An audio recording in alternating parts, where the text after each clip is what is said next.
Pas 2 vitesh e gjysmë, Këshilli Bashkiak i Durrësit zgjidh ngërçin për miratimin dhe shpërndarjen e banesave sociale.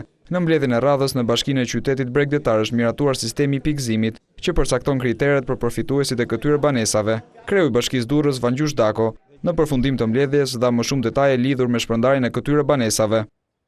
Nuk do t'i ndaj bashkia këto apartamentet, por këto apartamentet do të ndahen nga Ministria e Turizmit. Ne sot përcaktuam sistemin e pikëzimit.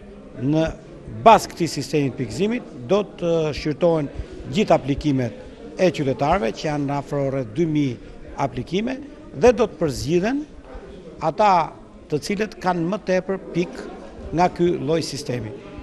Është krijuar një komision i cili drejtohet nga Ministria Gjermeni. Dako u shpreh se në harkun kohor të 2 javëve përfundon shpërndarja e banesave sociale për 114 persona, ndërsa theksoi vion ndërtimi i 125 apartamenteve të reja, që do të jenë gati për të shpërndarë vitin e ardhshëm.